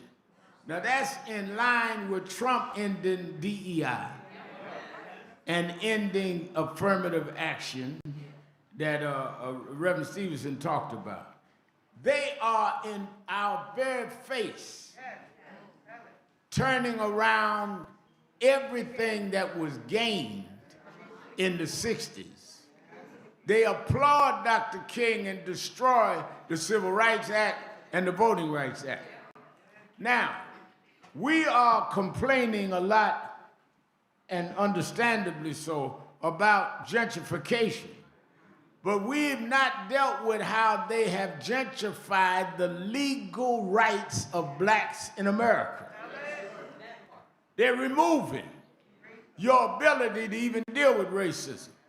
That's why I've been marching 140-some weeks about DEI and Evangelist Ramsey and others, because DEI is to keep count of whether or not you are being open with your employment, with your contracts.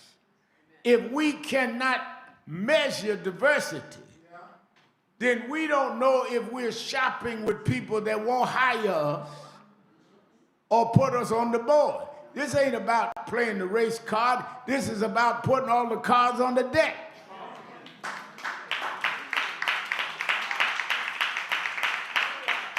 So now, if you're eliminating the Civil Rights Department, Department of Education, that means you have nowhere to go to say there's racism in this school district, or they're unfair to hiring teachers, or we need federal intervention on how they're dealing with pay for school guards. Because there's no Civil Rights Division because we're not entertaining race issues. And you wondering why we're telling you we got to march on Washington August 28th? Because we're sitting here taking blows and having stood up and stood back and said we are not going to allow this. Reverend, people calling me, I'm interested in your march. And those of you watching, go right now and register. Don't just be interested. Register. www.nationalactionnetwork.net. If you don't have a bus leaving near you, let us know that. We'll organize one with you. Why is it important? They've taken out DEI. The Supreme Court has ruled where their redistricting has eliminated majority black seats in several states. I'm not talking about what's going to happen, it has happened. Supreme Court, nowhere to go other than that. And all of this with nothing from our community. We joined No King's March, we joined others.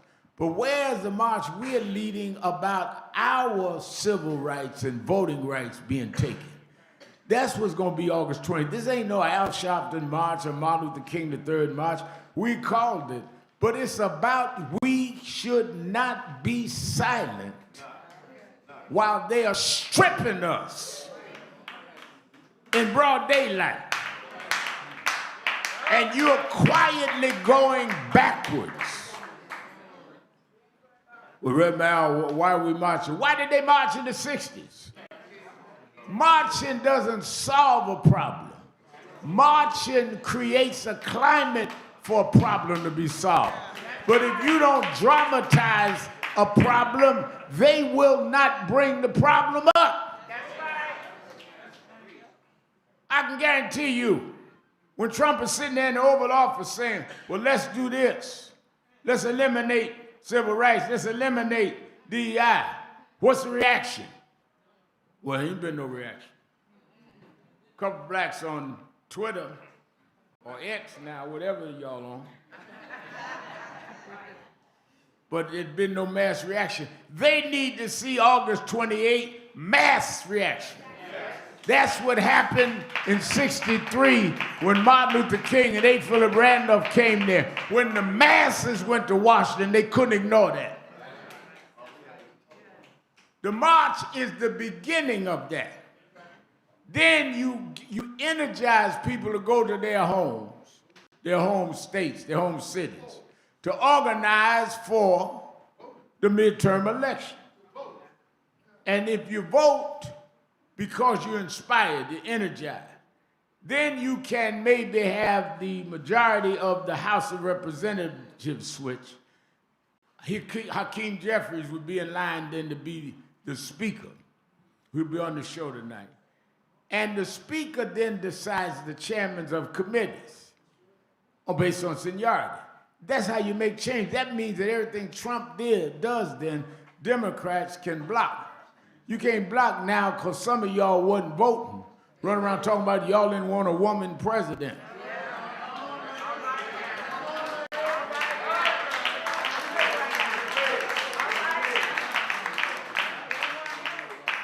Well, Kamala's fine. How you doing?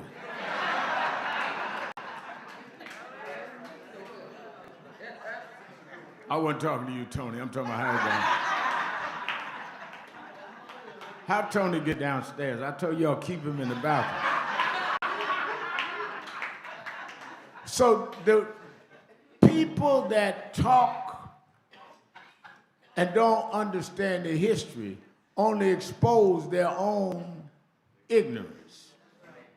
Marching is a means to an end, not an end. I spoke this week in Washington at the National Progressive Baptist Convention, and I told them this convention started with those that were opposed to civil rights in National Baptists. Walked out and formed Progressive, Dr. King's crowd, Gardner Taylor, Reverend William Jones, who baptized me and others. And where are we now that we are the children of those that did it? And we're sitting around quiet, talking to ourselves. You cannot change society just talking to yourself on Facebook. Ain't nothing wrong with that. But you talking to your own. Look at your Facebook page. Look at your Instagram page. And it gives you the number of followers. Is that right? That means you're already talking to your followers. You need to march so you talking to non-followers.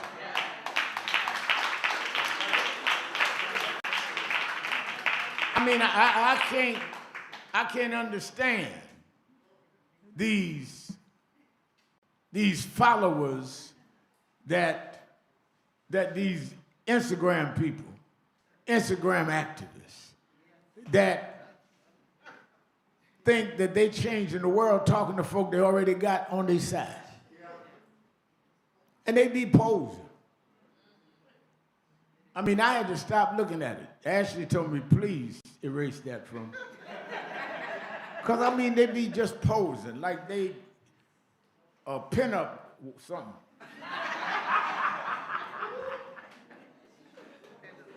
To get my right side. Are you talking something makes sense? Or are you posing to be chosen? We are in serious times. We're in a war in Iran and don't know why we there, don't know how we getting out of there, don't know what the end game is. And the president every day is trying to sell wolf tickets. That people are saying you can say what you want. We are closing the Straits of Hormuz and gas will go up in the United States because we control the oil. And you wondering why I'm saying we got to march? That we got to stand up? Marching is what happened in the 60s that led to the Civil Rights Act. That led to the Voting Rights Act. Why are you trying to come with something that has not worked? Ain't no use in trying to come with something. If you buy medicine, they tell you on the container what the dosage you should take. Why are you trying to figure out something when Dr. King and others already wrote out the prescription?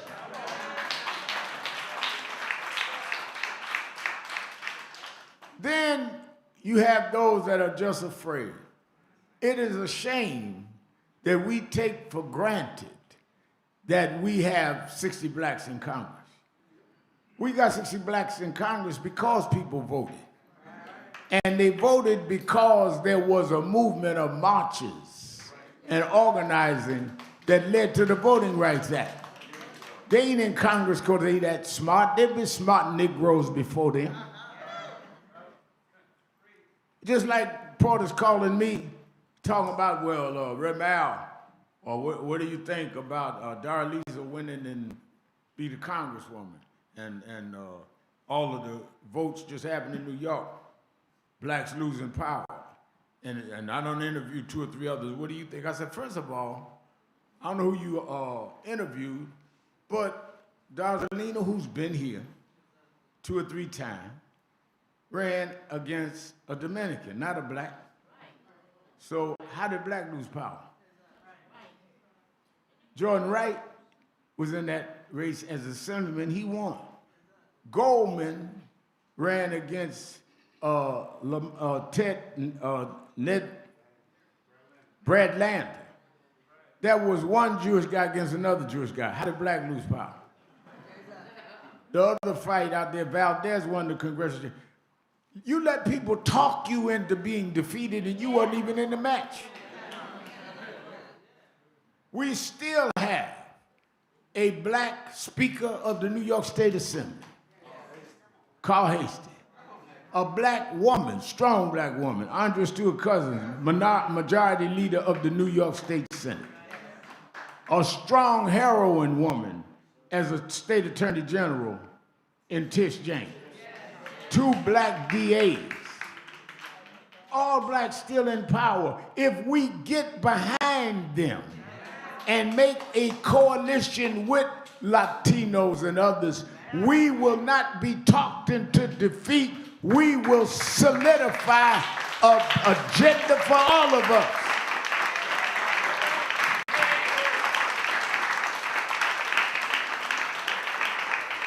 Don't let somebody talk you into defeat.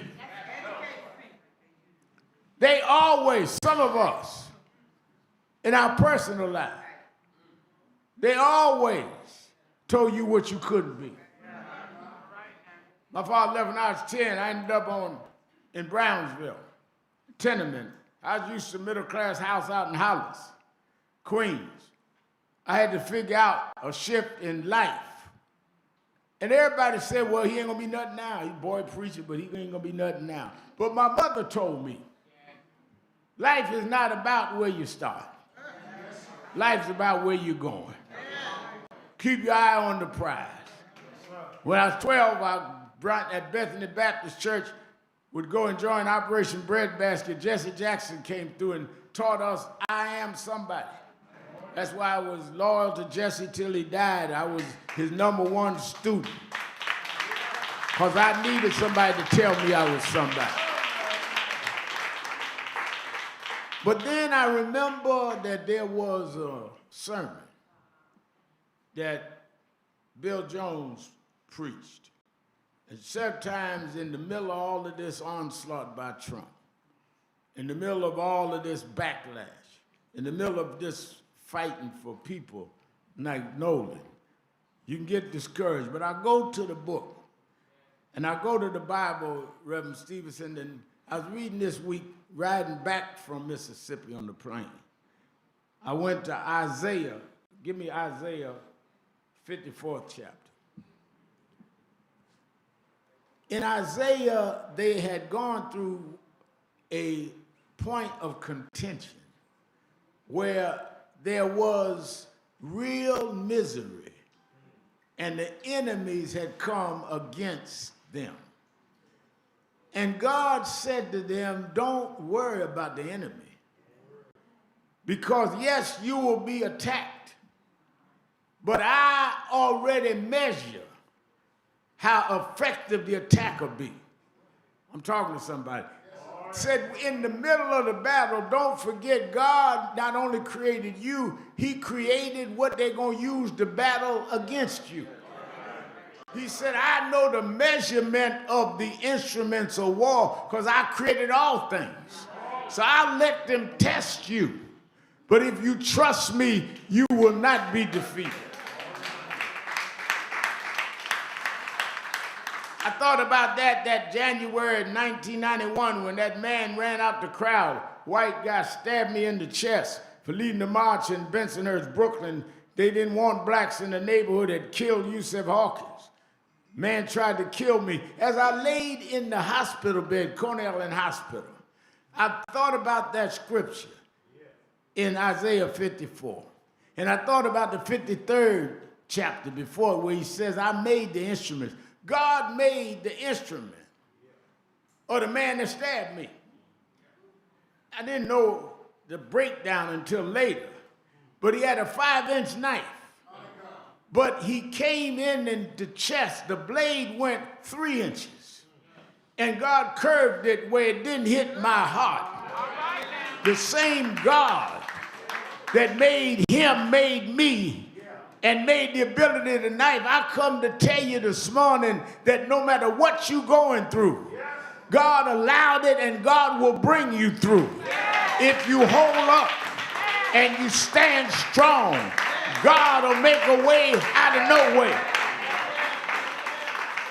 Read the 17th verse. No weapon. No weapon. That is formed. I don't care how bad they look to you. No weapon. I don't care how strong they look. No weapon. I don't care how your heart is broken. No weapon. I don't care what they say and what they do. No weapon. That is formed against thee shall prosper. That is formed against you shall prosper. And every tongue that rises against you. Every tongue. Governor of Mississippi. Every tongue. President of the United States.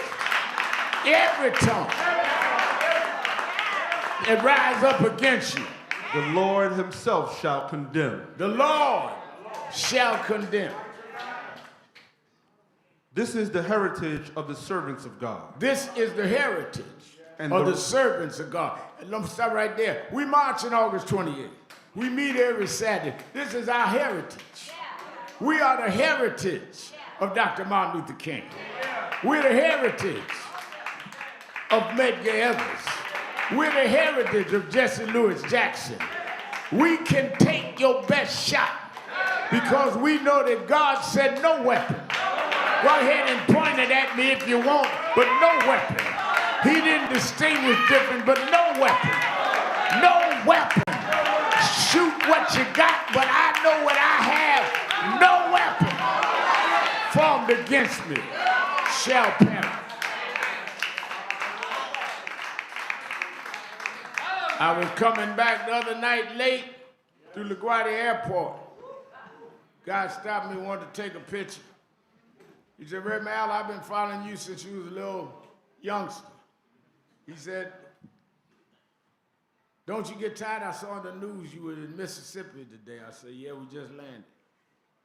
He said, well, don't you get tired? I said, yeah, but every time I get tired, I think about I'm too close. I'm too close.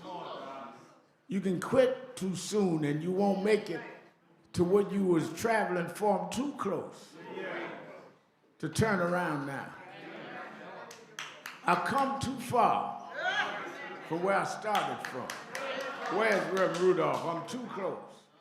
I want that song. Some of y'all getting weary, you're too close. You fought too hard, you cried too many nights, you're too close to turn around. I'm too close to reach my journey's end. Said I'm too close to turn back this world of sin. I would take nothing, oh, nothing. Lord, I got to make it somehow. Oh, too close. I got to reach my heaven's end. Oh, I'm too close. I got to finally see the end. Said I'm too close to heaven. Heaven can't turn around. Oh, I can't turn around. I'm gonna sing the second verse. Oh, I'm too close.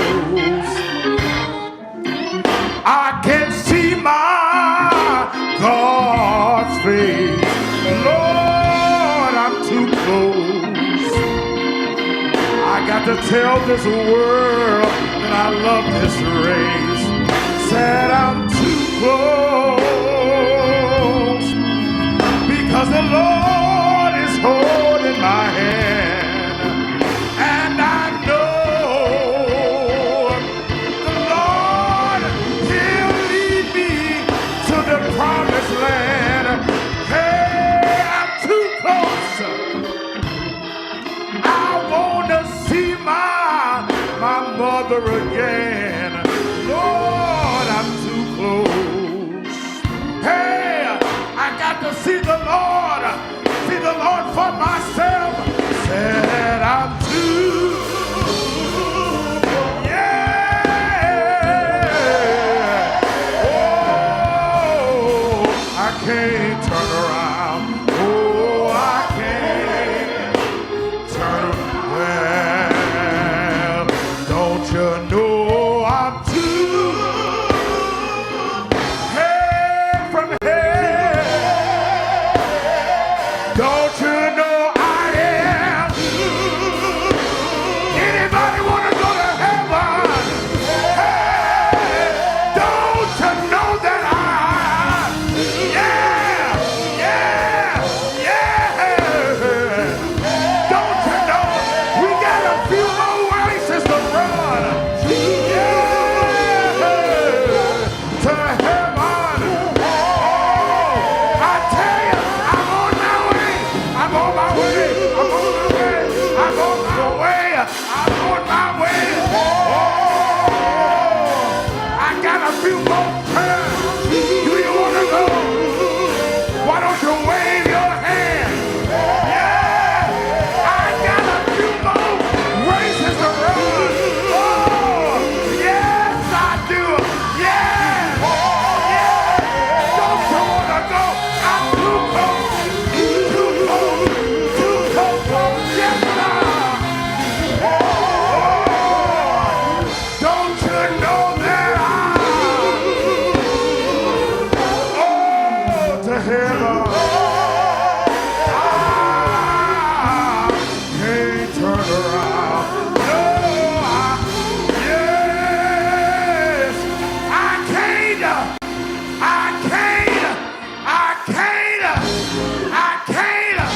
Gotta keep on moving. Gotta keep on running. Yeah. Turn around.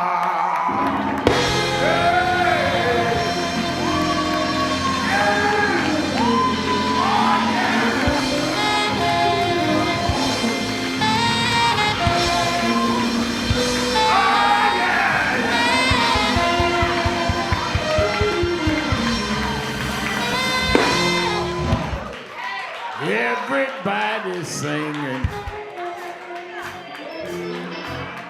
Everybody's singing. Everybody's singing.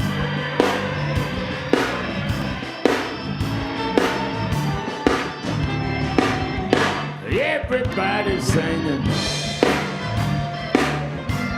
Everybody's singing. Everybody's singing.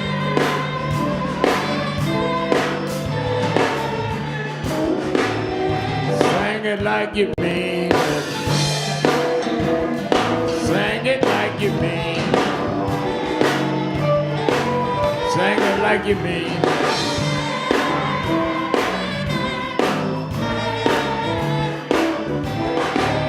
Open the doors of the movement. There may be someone here today that never joined National Action Network. You see us on television, you hear us on the radio, but you never became a member of the organization. If you're here, just come right down the aisle and shake my hand. Let me sign you up this morning. If you're watching, go online to www.nationalactionnetwork.net. But come on, if you're here, come right on down now. Let's join this morning. Everybody's singing. Everybody's singing. Everybody's singing. Yeah, singing like you mean it. Sing it like you mean it.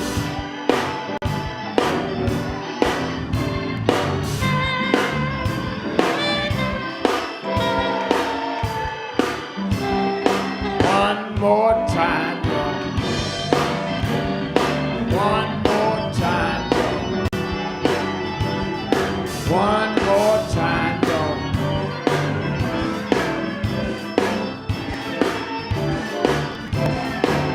Everybody's singing.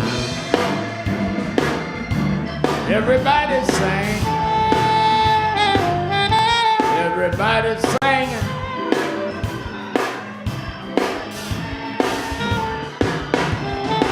One last time, y'all. One last time, y'all. Everybody's singing.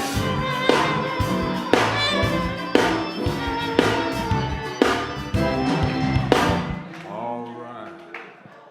I'm gonna raise our offering. Moving quickly. We're gonna raise our offering and then I'm gonna dismiss. I'll be at the front so I can shake everybody's hand. We are still doing stuff in the building, so we're not letting nobody stay in the building. But we're doing our rallies.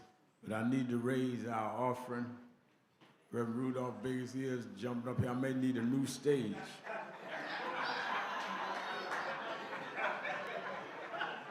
He's jumping up down here. I don't know how much support we got up under here.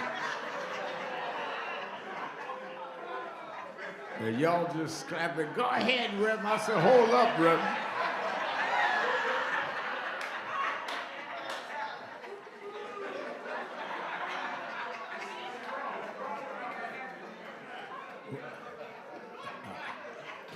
I gotta ask you, we got some strong beams under here.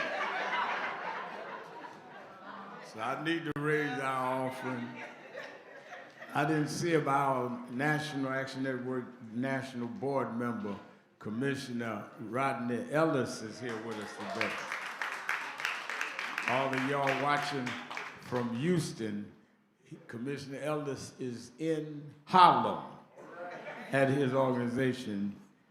He's on our national board in Diligent. He had me speak a couple of weeks ago to about 200 of the elected officials and all in Texas. We're gonna do a lot of work in Texas on voter rights and all. They've got buses coming, Reverend Ralph West, and he and our other board member there in Houston is organizing as I speak. And so I want to acknowledge him. All right, I need you that are paying on your $500 for the building fund can come, and then I need about 10 people that can give $100 or more to come quickly. Isaline Parsons is giving $500 for the building fund.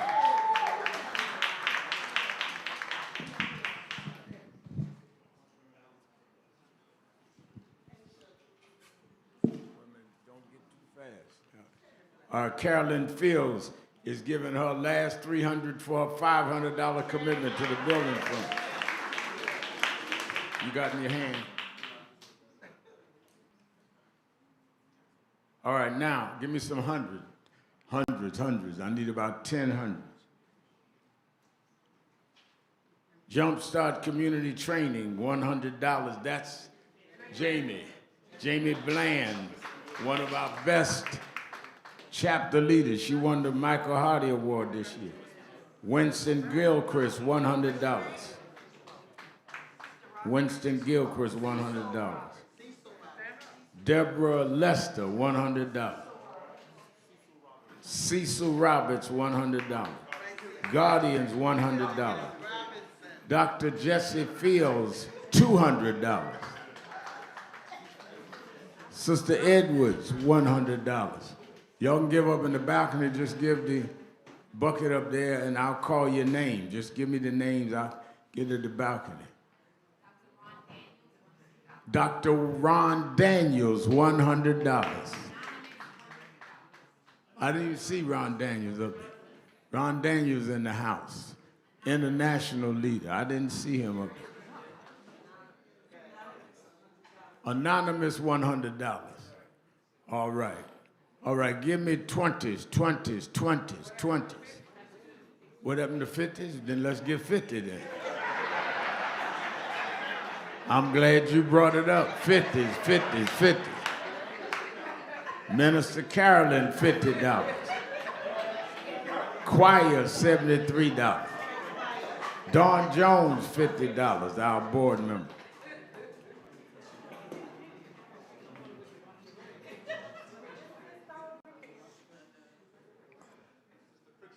Sister Critchlow, $50. Mac Harris, $50. All right. Come on, come on, come on.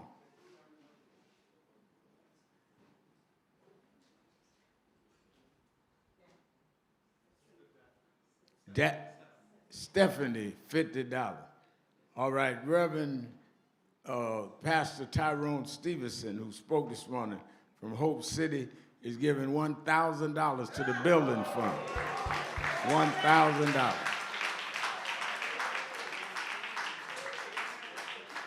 Come on, now everybody give what you can. $1, $5, $10, whatever you have. Come on.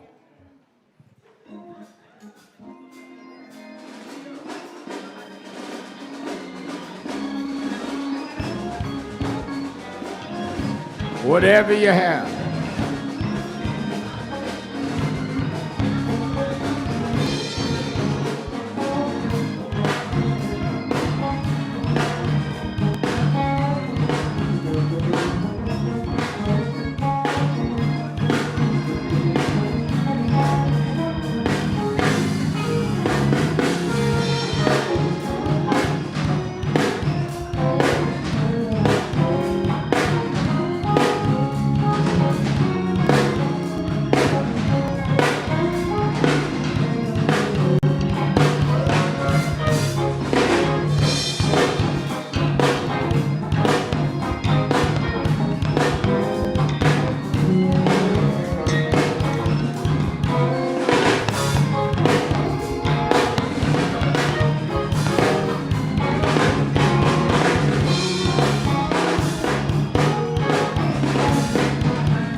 Bring in our new members. I'm going to take in our new members. We're going to dismiss. I'll be at the front door. Shake everyone's hand as we clear the building.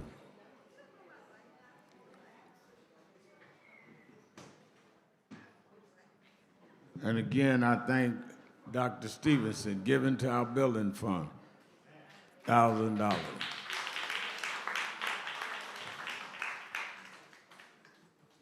When I call your name, raise your hand. Angelica Burton, John Burton, and Erica Itzkowitz. I got it right? All right. Well, we welcome you to National Action Network. We want you. We need you. We want your ideas, your thoughts. Don't think because you new members that you are not just equal to everybody that's been here, because we believe in innovation and we believe in creativity. And they will tell you the various chapter work that we do, but you may have an idea we didn't think of. Now that we have this building, we want to have a jazz club in here. We want poetry reading. We want this building, once we finish in about a month, operating every day. And we want your thoughts. So we are welcoming you to our family. We thank you for stepping out. On the second week we in this building. Turn and face the audience. Give them a hand. Welcome them. Welcome them. Welcome them to the National Action Network. Give them a hand. Give them a big hand.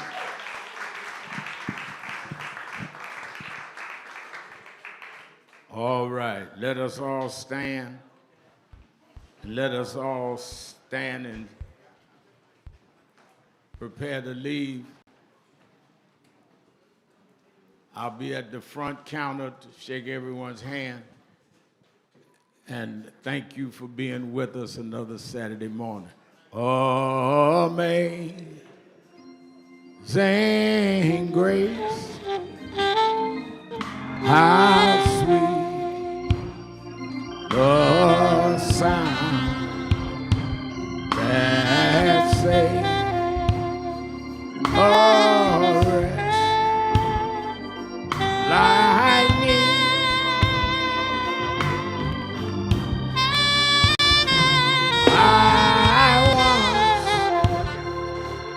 Was lost, but now